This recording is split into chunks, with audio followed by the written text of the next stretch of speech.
Without the leaves from trees, our entire freshwater system would die.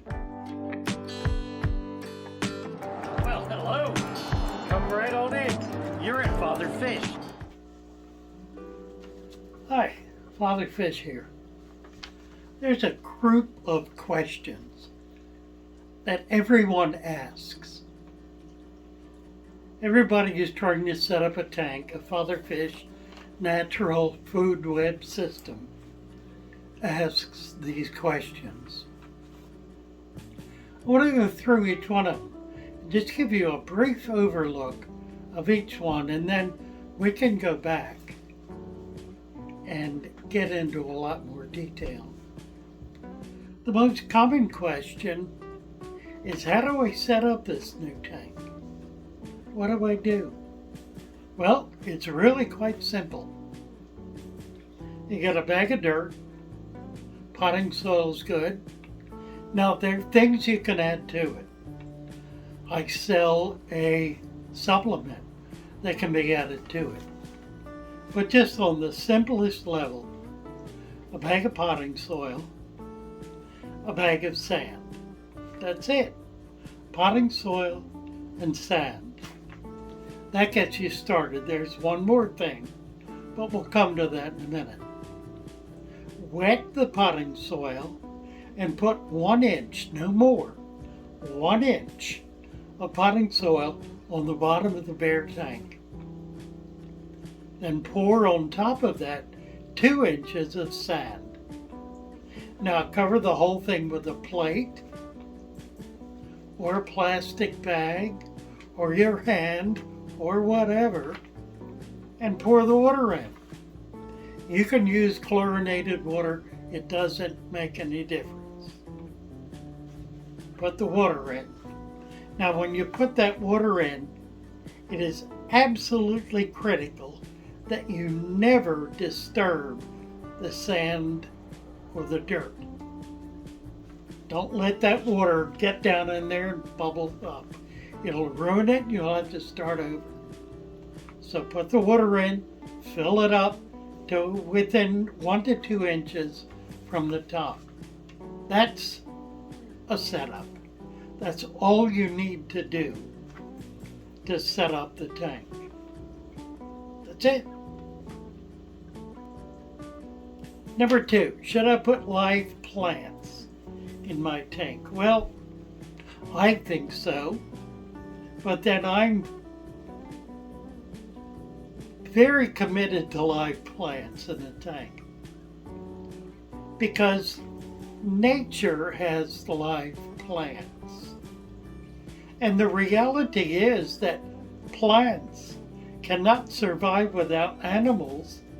Animals cannot survive without plants. You absolutely require both if you're going to have anything like an earth-based environment.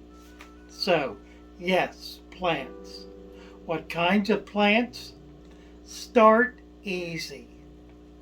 Start with the simplest plants. As the tank ages and the chemicals break down, it'll be able to support a wider range of plants. But think of it as a desert that suddenly gets rain on a continuing basis. The weeds come up first, and then bushes come up, and berries come up, and small trees, and other kinds of plants, and finally big oaks, sequoia, whatever. So do your tank that way.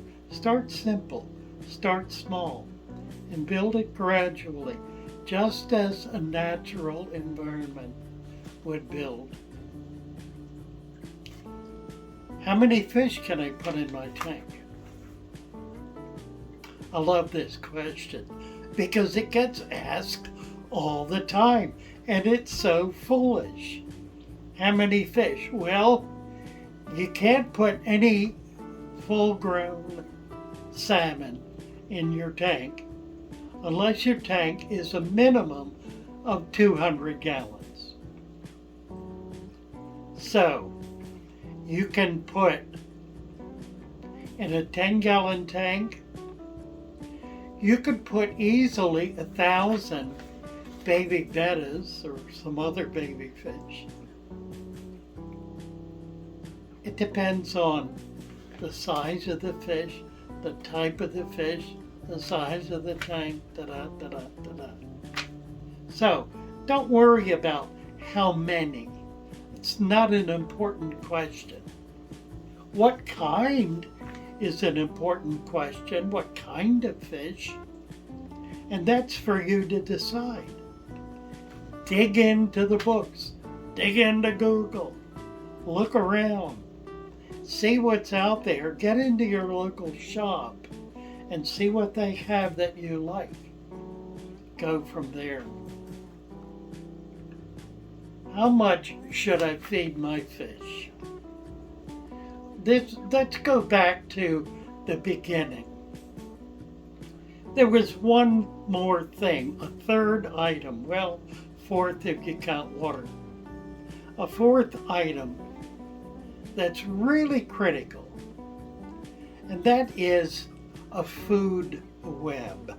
Now, what is a food web? Well, a food web is all of the basic material that creates microfauna and microflora. What's that? Microscopic life. Why is that important? Because that's what does two things. Number one, it breaks down all the waste. You gotta have that. Not just bacteria. It takes more than bacteria. Number two, as that material grows, as that environment grows and expands, it provides food for tiny fish. Microfauna in the form of scuds, which is a little freshwater fairy shrimp,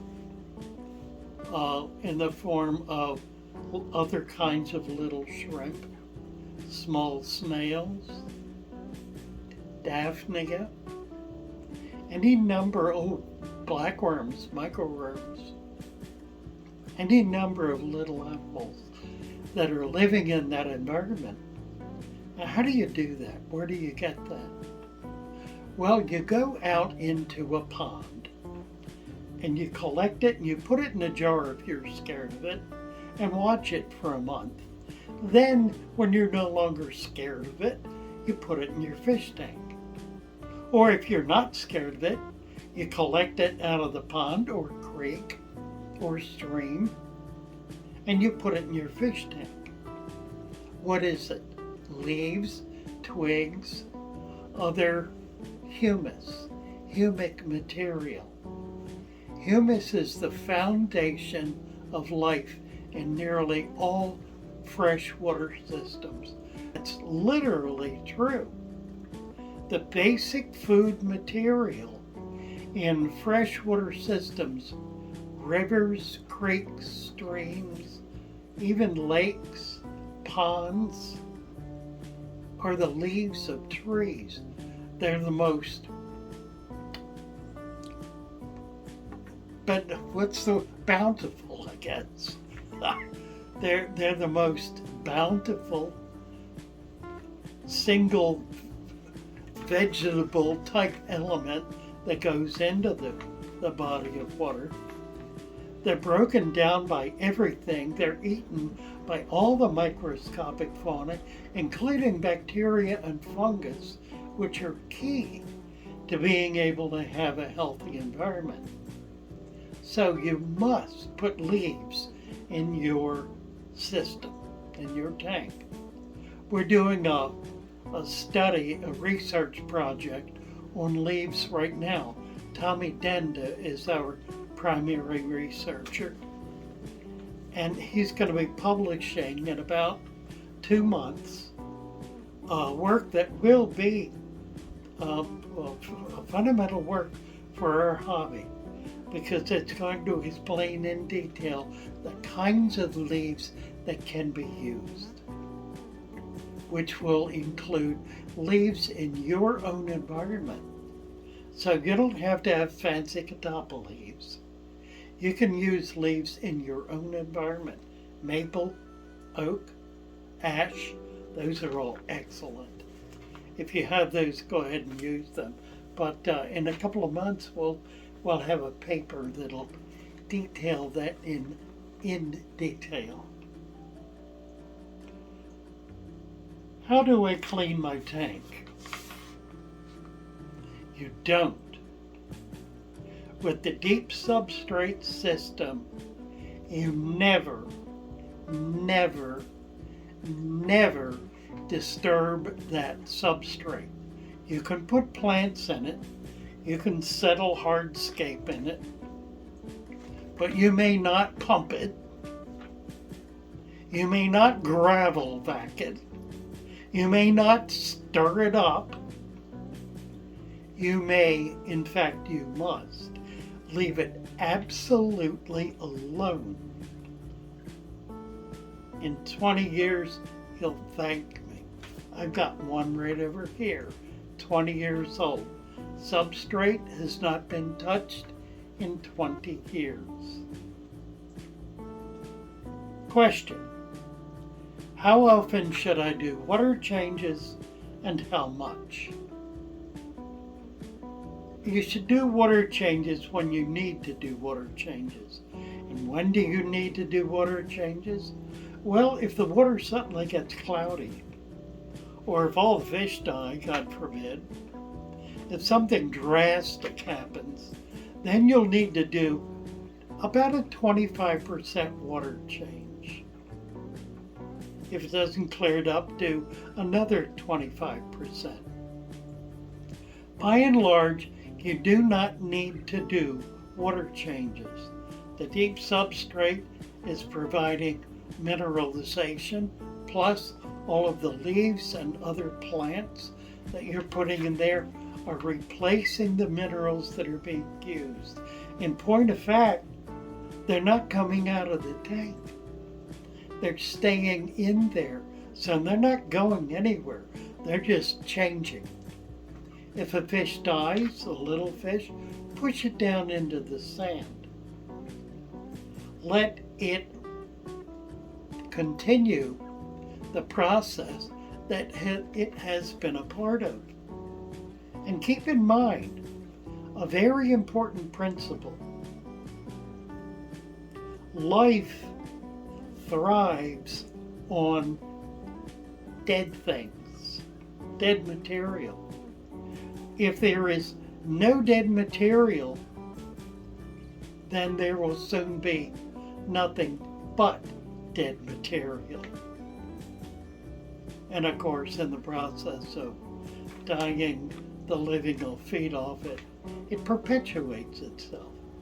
It's a self-perpetuating system. Don't clean out your tank. Don't pull all those leaves out of it. Don't take the mold out. Leave it in there. If you start to get a mold buildup, that means your sand is not deep enough. Add another ½ inch of sand. If that's not enough, another ½ inch. That'll take care of it. You want to leave everything in the tank that gets put in the tank to begin with. Take nothing out. Obviously, you're going to want to take some plants out or fish to give them to a friend. God bless you. By all means, do that. But replace them. Put something else back in there. Just don't make it too much so you won't be shocking the tank. Let's do another question. What kind of filter do we need? Well, the very best filter you have is the substrate, because that's its job. That's what it's doing. It is allowing everything that's in the water column to precipitate into the sand, go into that substrate, be converted into nutrients along the way through, and be taken up by the plants. The plants, some leaves die off, continues the cycle. It's a constant continuing cycle. We talk about cycling. The last video we did was about the fallacy of cycling. And the fallacy is that you start that cycling on day one. You don't wait around 6 months for it to happen. You put everything in the tank that it needs to be able to process, to be able to live and thrive. That's what the cycle is. It's life perpetuating itself. And if that's not natural, I can't imagine what natural is. These people who say you can't have a natural tank, that's foolishness. Of course you can. And you should. And it's only reasonable that you do. Do you think there's that a little tiny pool of water outdoors, out in the backyard, that stays there and just somehow keeps itself filled? Maybe 10 gallons, just stays there. You think it's not going to become a completely natural, life-sustaining environment? Of course it is. And your aquarium can too, in exactly the same way. There are all kinds of environments on this earth. Your aquarium is one of them. Let's do one more. What kind of lighting does my aquarium need? Light. Let there be light. The very first thing that happened in the universe is the thing we spend the most time fretting over. It doesn't matter. I have little spotlights. I have battery operated lights. A friend of mine used battery operated shop lights to grow coral. And he grew coral with amazing effect. It was brilliant. He used every kind of light imaginable. Get something inexpensive. Shop lights are great. I love shop lights. There's some new grow lights now, square lights that are just wonderful. Come on over to Discord. They're talking about light over there all the time. Father Fish Shoal on Discord. The link's at the bottom. Well, those are just a few questions. If you want to add some more down in the comments section, maybe we'll do another one of these and answer those questions too. Thanks for hanging in there through this boring talk about what do I do? Bye for now. Please subscribe to our channel, click the like button, and be sure to ring that bell so we can continue to send you videos. Bye for now.